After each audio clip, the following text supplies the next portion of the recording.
Thursday, November 2nd, 2023. Can you introduce yourself and tell me your full name? May Evelyn Richardson. And Miss Richardson, where and when were you born? Detroit, Michigan, And when were you born? 1928. 1928. Can you tell me about your family and how your family got to Detroit, or just your origin story as far as what you want to share? My mother come from Florida, and my daddy come from Kentucky, What part of Florida did your mom come from? Do you know? Pensacola. Pensacola. Okay. I used to live in Pensacola, Florida. How did your mom and dad meet? Did they meet in Detroit? Yes. They did? Do you know about that story of how they met? No, I don't know exactly how they met because I wasn't born then. Okay. Got you. Where were you raised in the city? Can you talk a little bit about how you grew up? I grew up in Corner Garden. Okay. And what was it like? Huh? What was it like? What do you remember from growing up? I remember we lived on Garlic, and I went to school. I forget the name of the school out there on Nevada. It was on Nevada. Mm-hmm.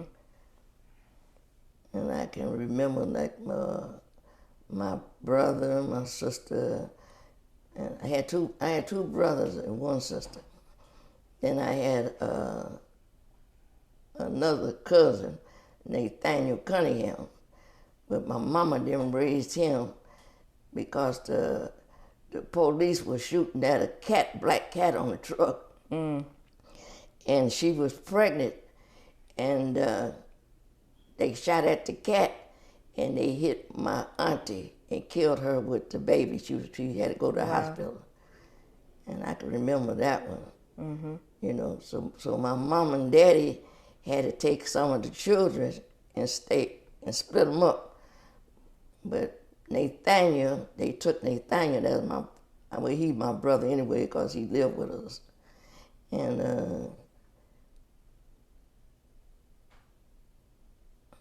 I remember that in them days.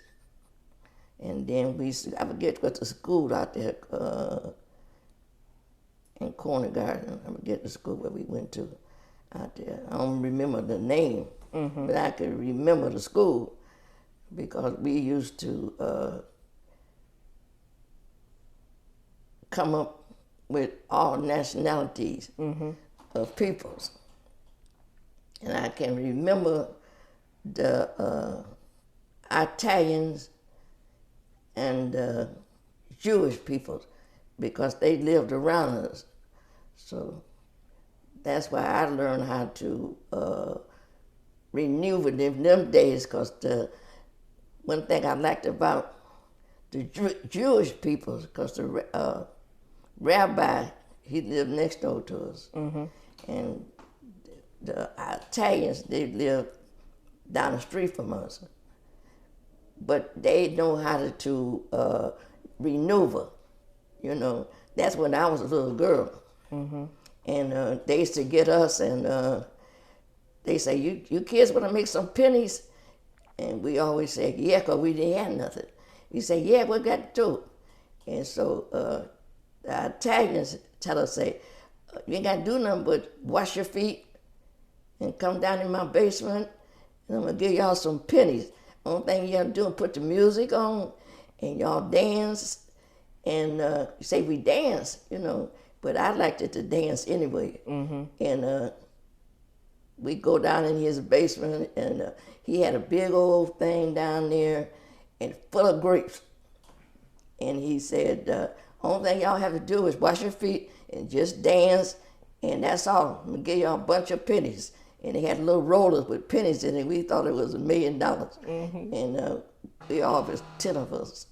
And we used to go down in the basement and take off our shoes and wash our feet, and we dance all around in there, and all the grapes and stuff. And our feet would be all black and blue and stuff. But it was fun to us because we know we were going to get that roll of pennies. And that's how I fell in love with the Italians. Then I remember when we moved to Delmar and Westminster on the north end. That's where I was raised at, on the north end. And we used to just love everybody. In them days, it wasn't like the days nowadays, because it was just full of love, you know. And when we moved on Delmar and Westminster, that was the market that people come and shop every Saturdays, Fridays and Saturdays.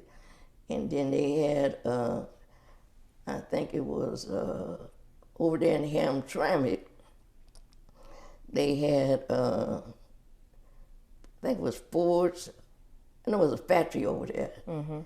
And we lived, our landlady, she was a Jewish lady. And she used to make me every Saturday, because my daddy was an alcoholic. And my daddy didn't want to pay her no rent. So she always called it me. She would never call my sister. She always called it me, "May Evelyn." And I said, "Oh my God." And I said, "Yes, ma'am." And she said, "You know what day it is, don't you?" And I said, "Yeah, the day's Saturday. You know what you're supposed to do, don't you?" He said, "Your daddy ain't paid no rent." And I said, "Oh my God." I said, "Yeah, I'll be up there." So in them days, you didn't have no mops. You had to get on your knees and scrub the floor.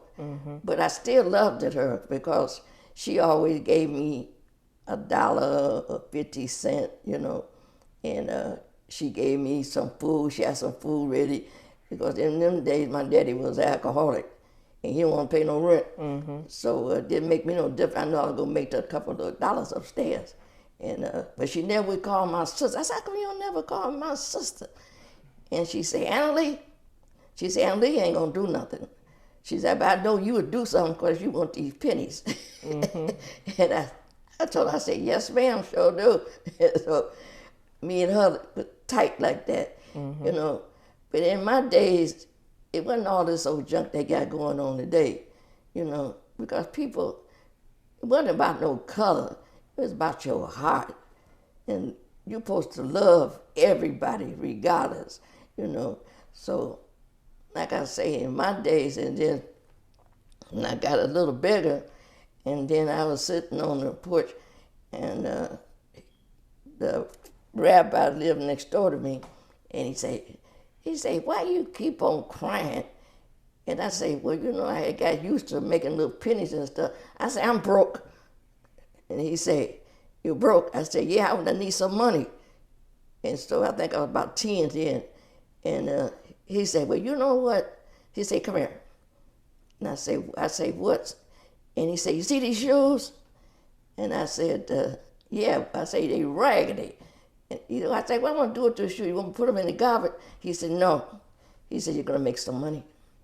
And I said, "Make some money?" But I was in them days, you know, when you ain't got nothing, you got to, you know, and you be hungry, you say, I got to do something. So he said, "Sit right here." So he went upstairs and bought some old shoes, and when he turned them over, I said, "What am I going to do with them?" And he said, "You're going to make some money." And I said, "Make some money? How?" And he said, "Go down there on Westminster to the shoe shop." And he said, "I'm going to give you $1. And you tell the man to put a sole on the bottom of them. See the holes?" He turned them over, they had holes in it. And he said, "See the heel?" I said, "Yep." I said, "They raggedy." He said, "You want to make some money, don't you?" And I said, "Yeah." He said, "Well, go to the shoe shop." And he said, and tell them that you want a sole on it, you want a heel on it, you want a tap on it, toe, you want a tap on the heel. And I said, "Okay." And so I went down there on Westminster, and because Westminster was like a shopping area. But all the Jews and the Italians owned stores down there on Westminster. And so I went down there, and to the shoe shop, and I say, I bought these shoes, and I say, and my friend next door, he said, you put a sole on it, heel and the tap, and he say, and make it good. So I say, he gave me this money to give to you. So he fixed it up, and you turn it over, it was shining, and I say, oh, that's good. And so he said, you'll make money, And I said, okay.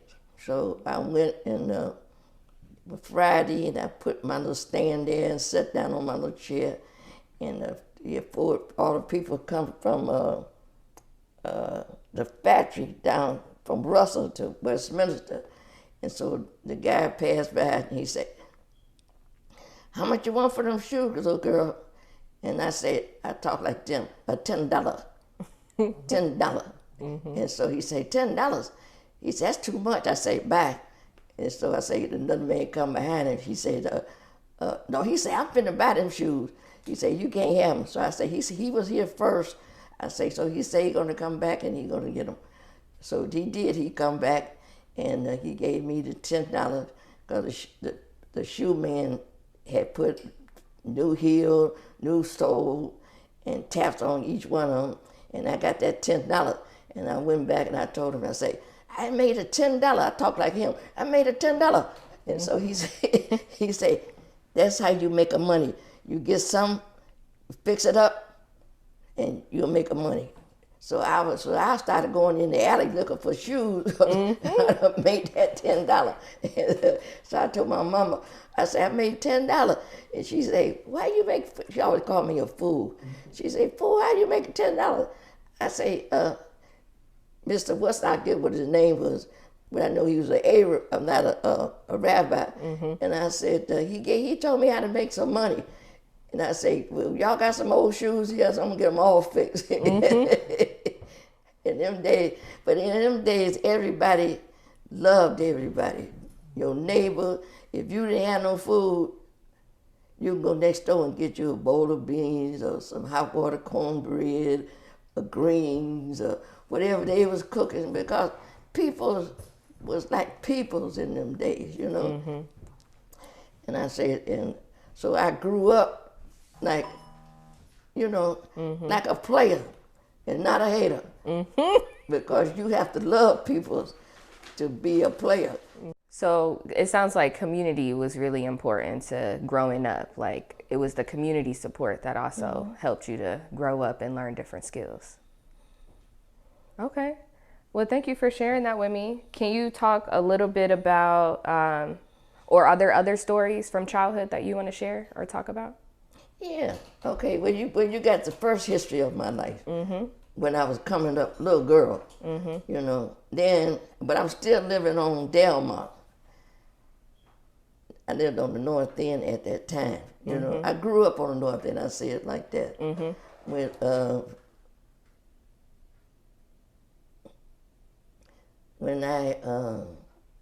you want the whole life history of what? I mean, we could talk a little bit about Black Bottom or Paradise Valley, but I do want you to be able to share if there are other stories. Like that was a really amazing story you just shared about, you know, Jewish folks helping you learn how to make money and supporting you in that way. Are there other ones like that, or just other important memories that come to mind from childhood growing up? Yeah, that's what I'm talking about, childhood. What I was saying was my childhood, you know. I'm just coming back what I can remember, because when you get 95, I think I'm living good, because you can remember way back then what you did. You know?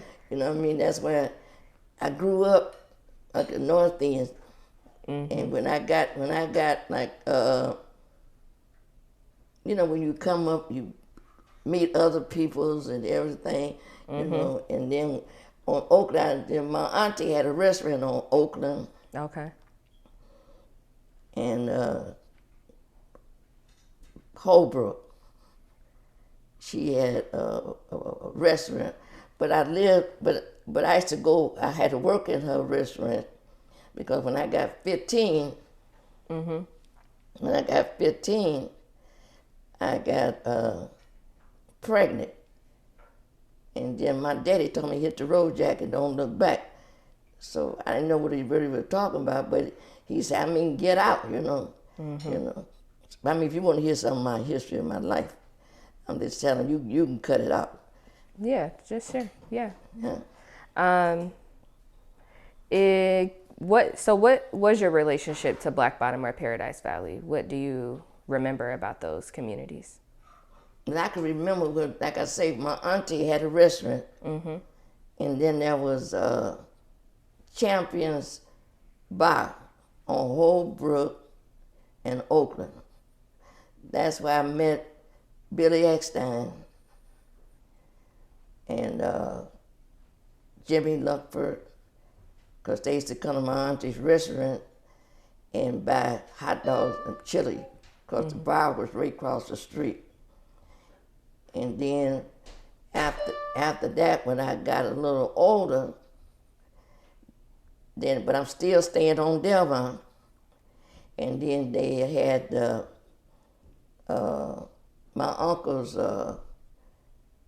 roller skating, where you go roller skate at Sonny Wilson. And then that's where I met Nat King Cole. And I met,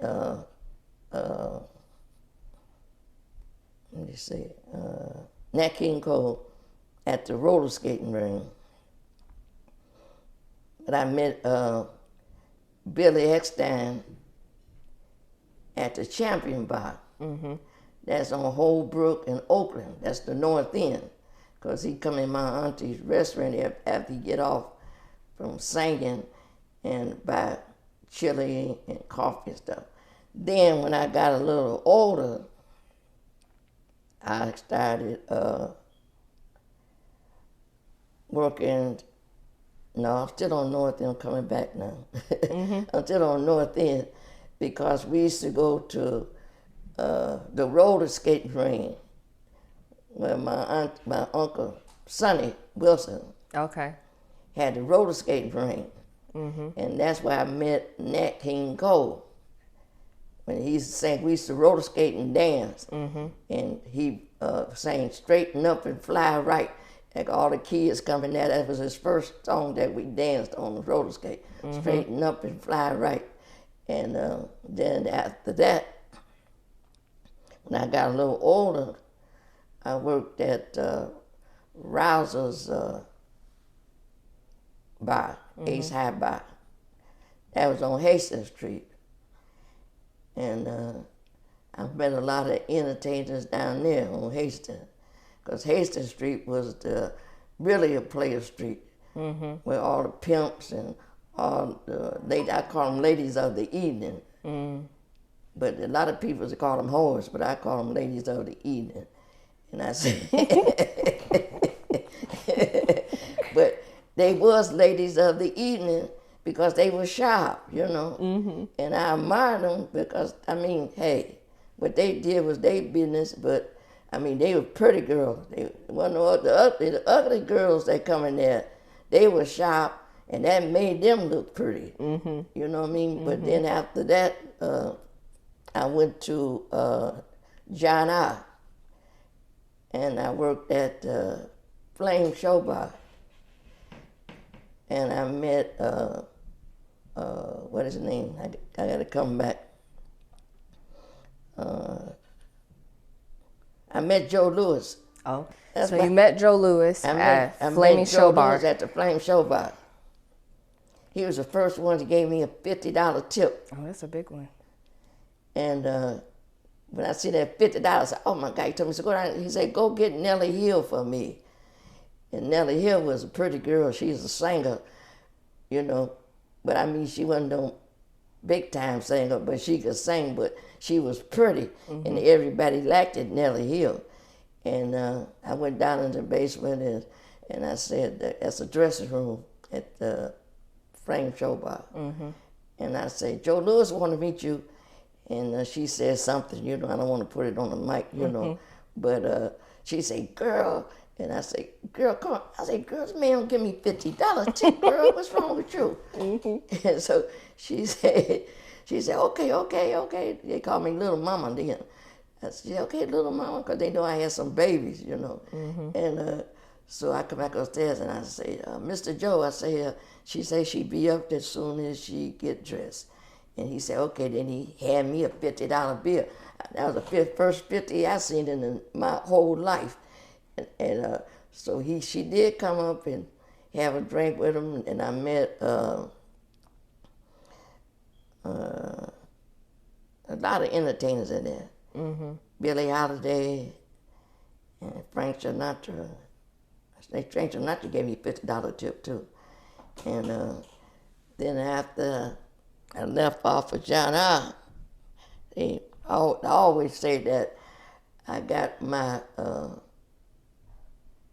going to school on the North End, on Hastings Street.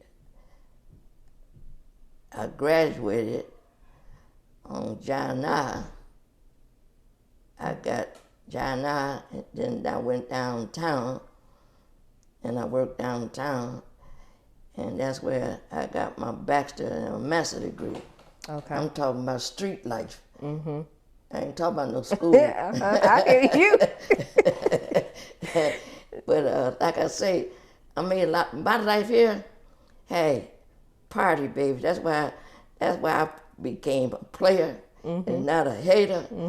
Because hey, and I raised all my kids. I've had 7 babies, and I raised my children, and I raised all the street children.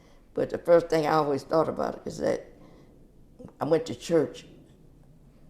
See, my auntie had a church on the North End. And that's where all the kids had to go to eat. But before we could eat, we had to pray and learn that Bible. See, and nowadays, that's what's wrong with the world today.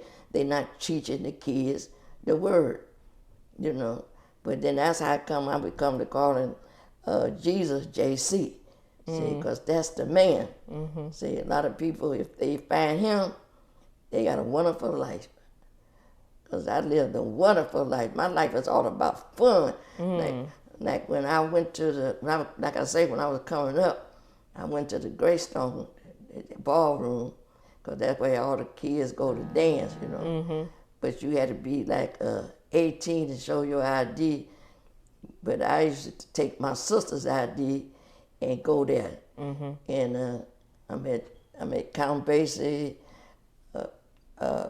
Erskine Hawkins, and that's why I became a jazz lover. Because hey, it was a party time. See, if the world come back to my time, like I'm 95, and JC say I'm 19, hey, I party all the time down here on 30. Ain't no shame in my game. It shouldn't be. Like you said, it sounds like you lived a fun life. Yeah. And then you mentioned Frank Sinatra came to perform. So a lot of people talk about Black Bottom and Paradise Valley as like historically majority Black places, but you've been sharing a lot about how it's been a diverse community. Can you talk more about that, the people there and what they look like and how it was? In my days, how they look like? And what you remember from Black Bottom and Paradise Valley? Yeah, what did the people look like? How the people look like movie stars. Hey, the girls had on diamonds.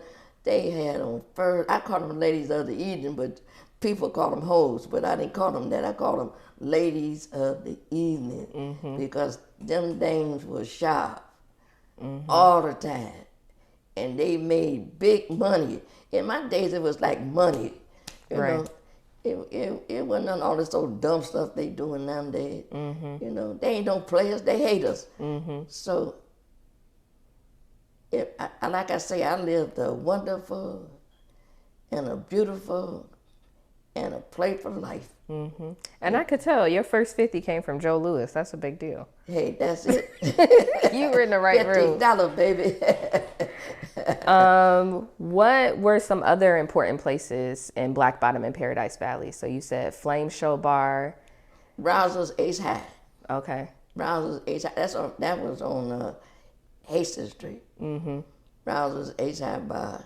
Okay. Did you work there too? Yeah, I worked there too. Oh, so you worked at all the bars. You was I worked at all the bars where the players went. Okay. You know, I ain't the one slumming baby when I only was 17. I met Bill Frank and Mazette. They was the police. And every time they come in Rouser's place, I go in the bathroom. And they just say, who is that little lady? They keep going in the bathroom when we come here. So Rouser say, oh, that's my niece. She say she got 3 little babies and she need help. So I told her come on in here and take care of them babies. So they say, well, she got 3 little babies. Say, yeah. So he say, tell her stop running from us. Just do her work, because we don't want her. We just want to come and see what's going on in here. See, in them days, it was a lot of players and a lot of pimps. I say it like it is, a lot of pimps, and they call them whores, but I call them ladies of the evening. In my eyesight, that's what they was, because they were sharp. See, they don't do like these girls nowadays showing all their bodies and all that. Hey, when they come in the bar, people look up, because they had on wide hats and furs around their necks and diamonds on their fingers and all that, you know. But then I wanted to dress like them too, but I couldn't afford it. But I went to the rummage sale and got mine. But I go to the dollar store and get my diamonds.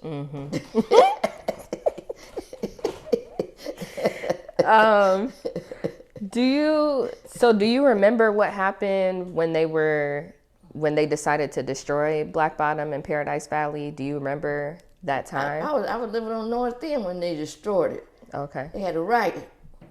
They had made like somebody had thrown a baby in the Detroit River. And everybody got to fighting and you know, just because my uncle, like I say, my uncle had a bar up on the Coney Island on Oakland and Holbrook. That's why I say I met Erkin Hawkins and them all the stars right there, most of the stars. No, they started that riot. They made like they throw the baby across the river, but that was the politicians. See, they know what they was doing. They wanted to destroy what we had built up, the black people had built up. They wanted to destroy it or whatever. Then they moved all the black people over to 12th Street. Then 12th Street become the Player Street. Then they went downtown, you know. So my uncle had a bar right there, Sonny Wilson's. On I forget the name. Anyways, right there on Griswold, off of Michigan Avenue. And then when I was working around the corner first before I went to my uncle's bar, because he was fixing it up, because Mr. Jack had a bar on Michigan Avenue, the rail, because the Kensington's drugstore was right next to it. That's when I started working there, and then me and my daughter-in-law and my niece, Vanessa, like Mr. Jack, that was his name, Mr. Jack, and had the bar right there, the rail bar. And so he had a bar down in the basement, but he wasn't doing nothing with it, you know. So I told him, I said, you ought to make something out that bar down in the basement there. But he liked me because he the first one gave me a job downtown. Okay. Because I had 5 children at that time. And they had, you want to hear my history?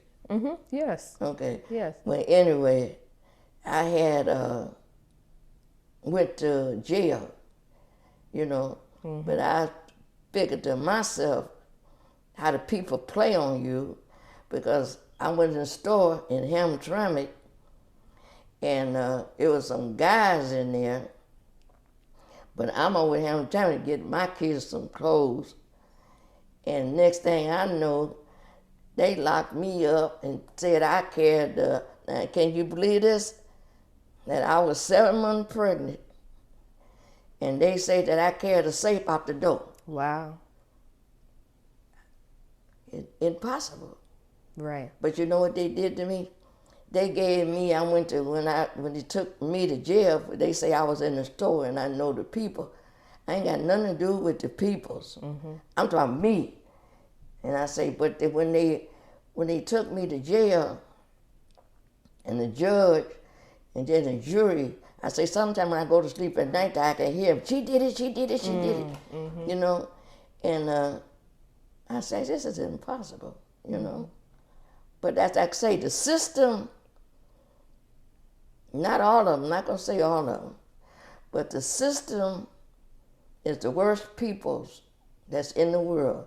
Because if you look at your own self and look at yourself in the mirror, and you 7 months pregnant, how can you carry a safe out the door? Mm-hmm. Come on now, you know. Right. But when I went, I had to separate all my children, you know. But I was thankful that I had a family, you know, that each one of them went to different places. Like my cookie went to my mother's friend. My kids were split it up. Mm-hmm. But when I went, I'm glad I did go. Because in Dehoko, they gave you one bed, a rollaway bed, a desk, and a table and a chair. Mm-hmm. But it was a Bible on the table. And then something said, I just want to sit you down and realize who I am. And so that's how, when I get in there and I had that Bible and I opened up that Bible and I started reading from the Genesis all the way back to the Revelation. Mm-hmm. See?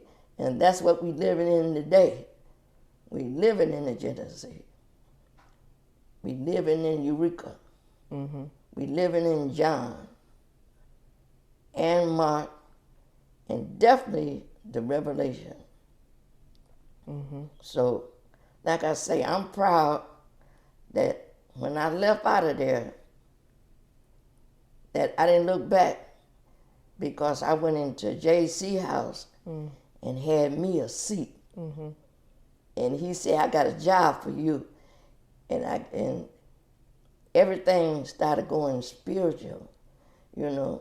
That's why I call him JC, because he when we was trying to get the playground, you know, I know all the politicians in them days, and I had a lot of help from Coleman Young and Judge Wall, and I can name a whole bunch of them that come in my uncle's bar, Sonny Wilson, downtown.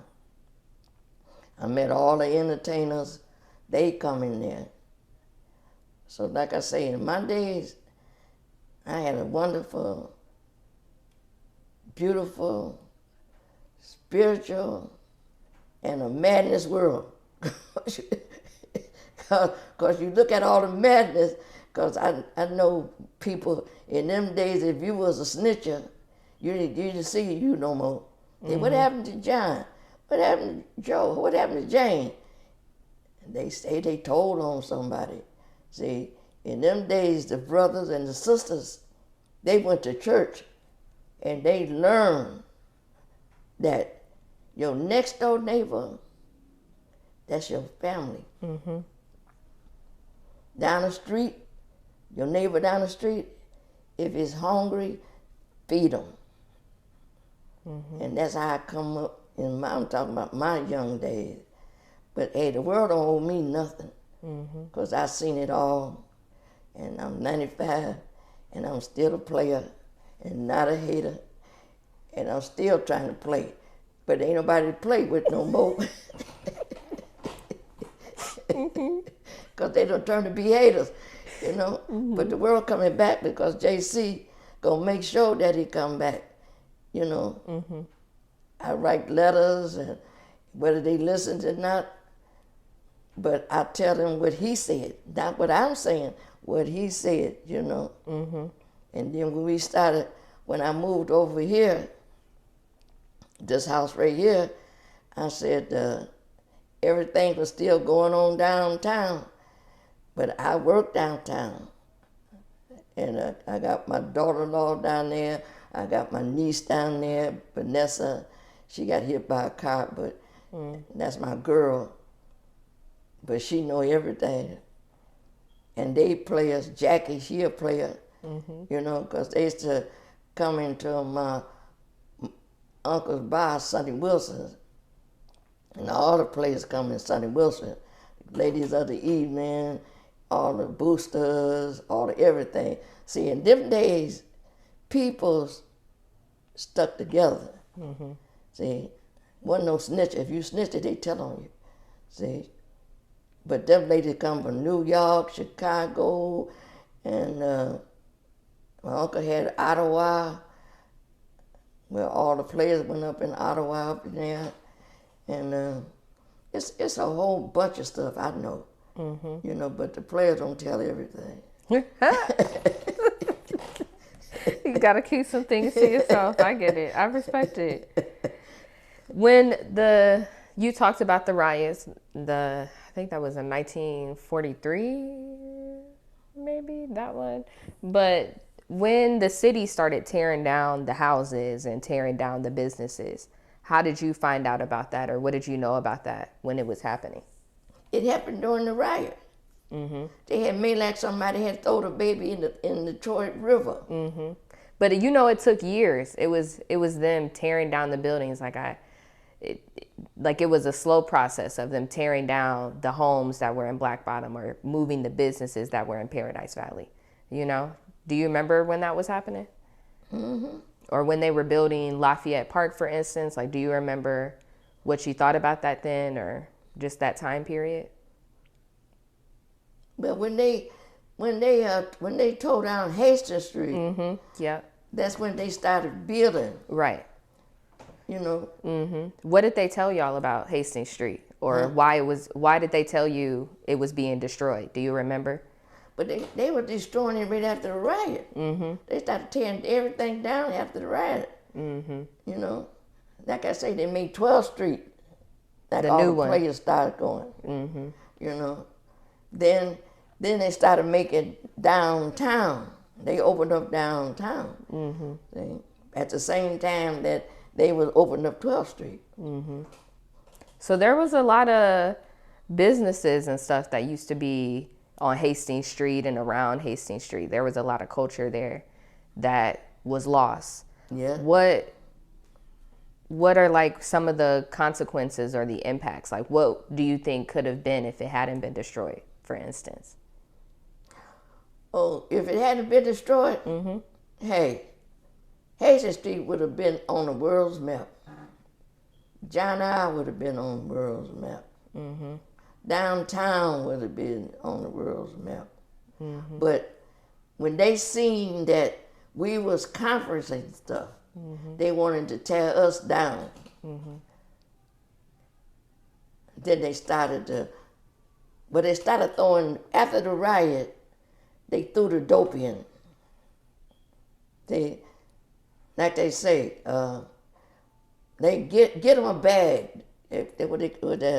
Long time ago they had what they come out with,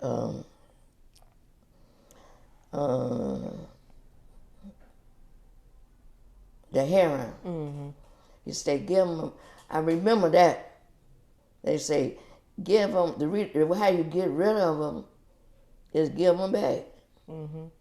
So they bought the opium in first, where they had a little buildings, they had them build up around the whole city of Detroit, where you can go in there and they got these long pipes that they smoke and lay back and all that. And then they threw the heroin in, you know.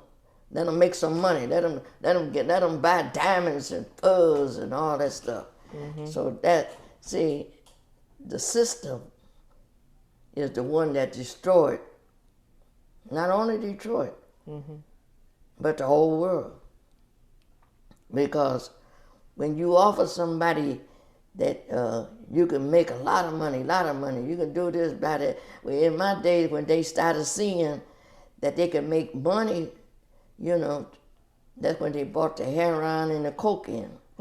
Because I used to go to the after-hour joints, and they put a little white stuff on the plate, and even the preachers had little spoons around their neck where they put on, I didn't know what it was, but they put it on a spoon and sniff it up their nose, and they had diamonds and everything, but they thought they was living in a different world. But they wasn't. They was living in a place that they had them all gathered up to get rid of them. Right. Bless you, the black man was being overpowered because they was making a lot of money, and they was buying buildings, they was doing everything, but some of them was, but the rest of them wasn't, you know. So like I say, the drugs is the one that destroyed not only Detroit, but most of the world. What, so I am going to talk to you a little bit more about Black Bottom, and then I do want to hear about the work that you've done, that some of what's up on your wall. But, you know, I mentioned that they're tearing down the highway that replaced Black Bottom, and they're going to make it into a boulevard. And they say that there's going to be 20 to 30 acres of open land for there to be things there, businesses, maybe something residential.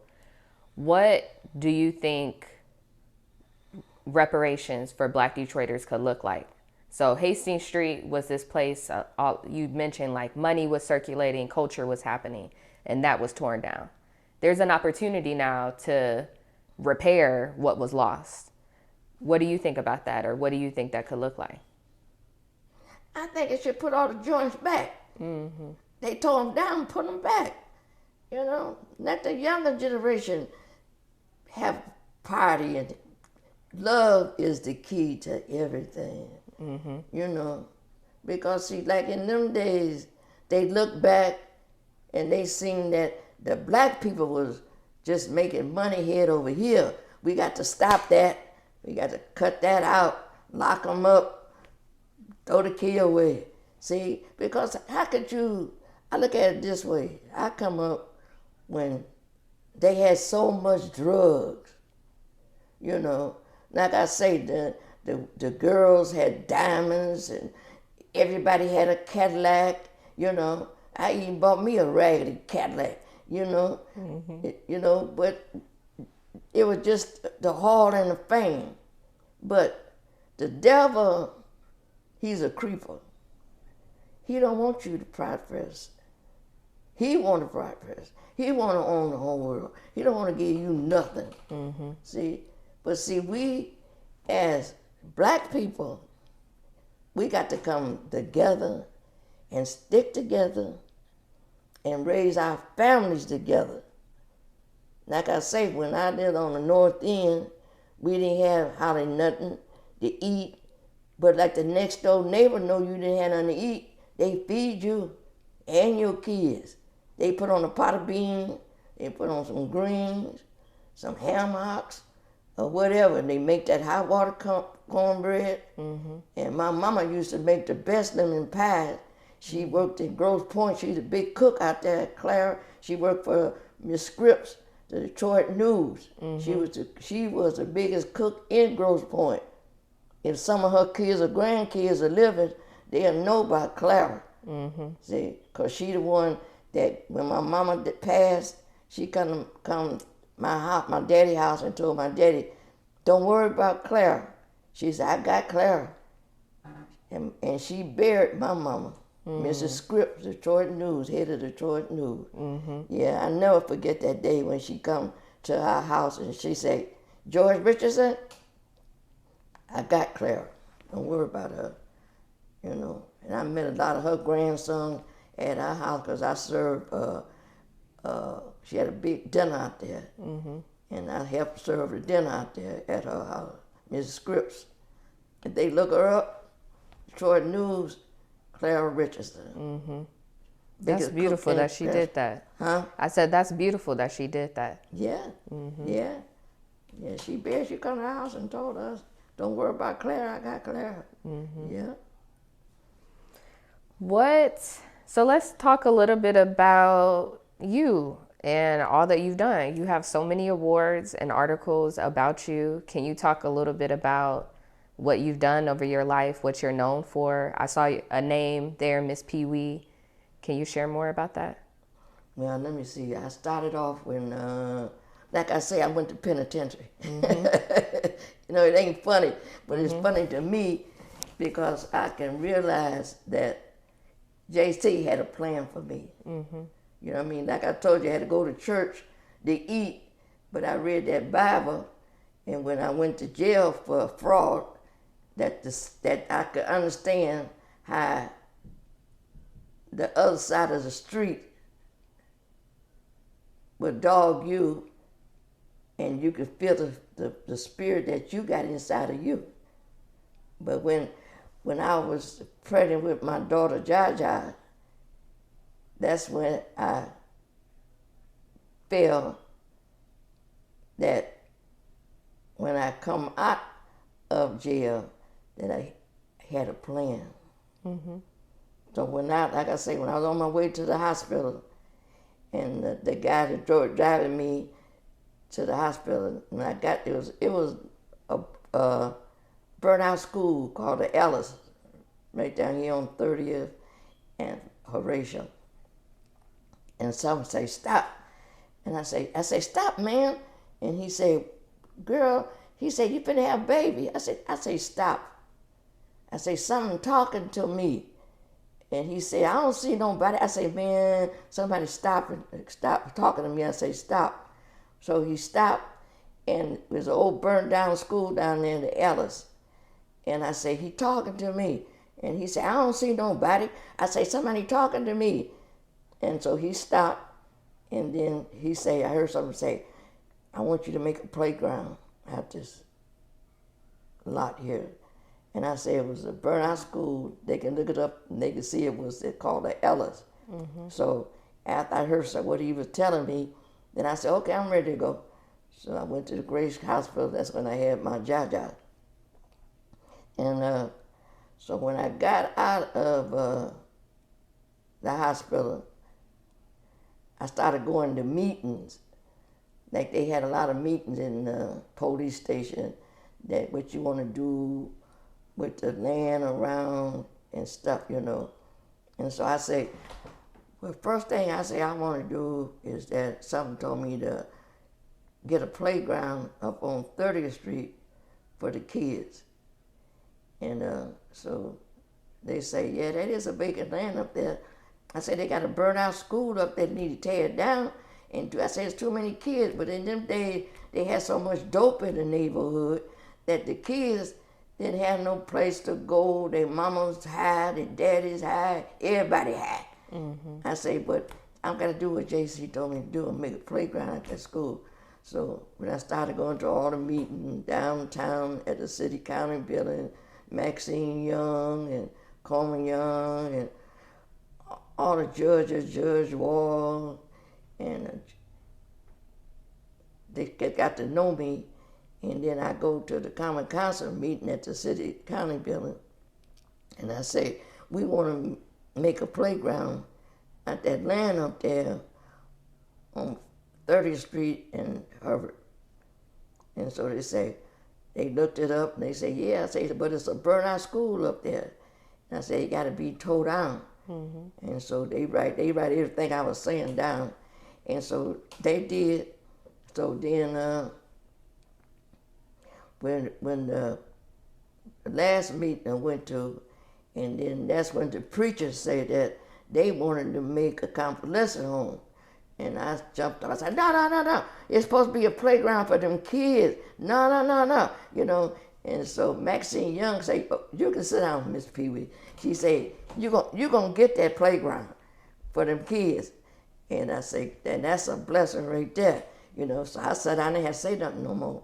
So they did come out and they tore the burnt out building down. And then the preachers, it was still up for grab. So the preachers, they come and they said, we want to let you know that we trying to get a convalescent home down there. You can't have no playground. And I said, look, let me tell you something. I say, JC say that gonna be a playground.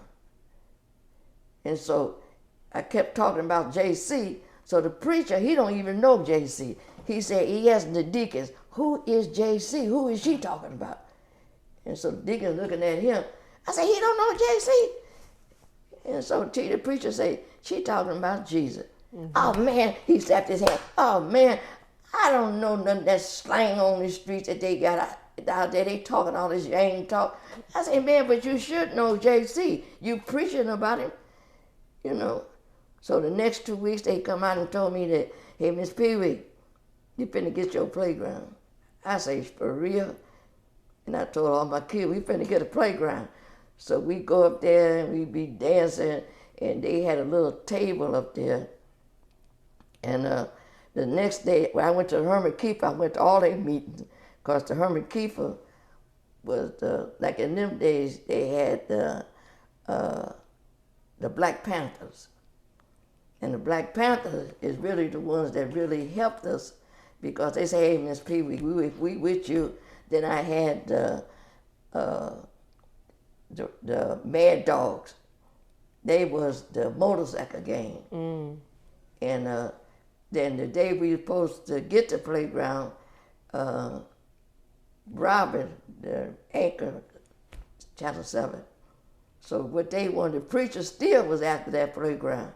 But they had a meeting up there, and the preacher's up there, and so all of a sudden, and Robin, the Channel 7 lady, we love her today, and after a while we heard something say, bird, bird, bird, and I said, oh my God, I said, here come the boys. And the preachers was up there. They had the whole ground, but it wasn't no playground then. The whole ground was covered from all the way around through the alley. All the motorcycle gang, they got out, they rode up on the ground up there, and they say, who say that Miss Pee Wee ain't gonna get this playground? And the preachers look, they look at all kind of ways, and they say, nobody.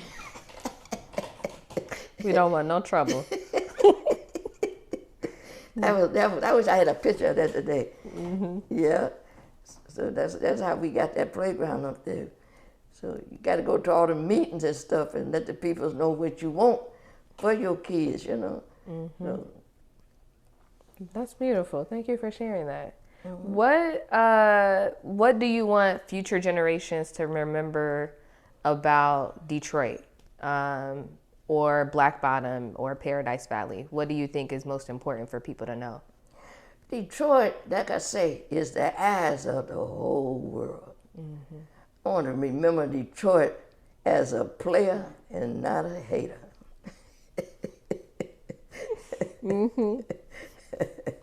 Okay.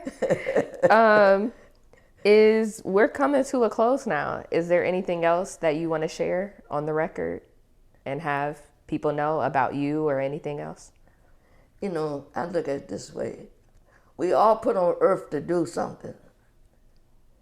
And like I say, when I found JC in the Hoko, that I know I wasn't supposed to be there, but he sent me there to do some work for him. I think that everybody in the whole world should drop them guns, them bombs, and all that stuff that they trying to destroy JC's world. But this is a world without an end. And it's time for us to get our life together, because man is trying to destroy all of us. Because I look at this and it hurts my heart that when you hear about them killing them babies, that hurt my heart so bad, because I look at over there and they throwing babies up in the air just to shoot them, to hear them holler. Something wrong with them people. See, and like JC say that when he come, He turning the whole world upside down. And man can't do nothing about it, but only say, save me. But like he said, you was talking about save you. Where were you at when I needed you? You know, so he needed us, and we still here and we be here. Maybe not to see it, but to hear about it. So everybody in this whole world supposed to get their life together and get with JC, because you done see how he done had earthquakes. There's a lot of more earthquakes coming all over the world because he mad at all of us about his babies. And man and woman should wake up and see what's going on and get with love your neighbor as thyself. If they need help, help them, not kill them.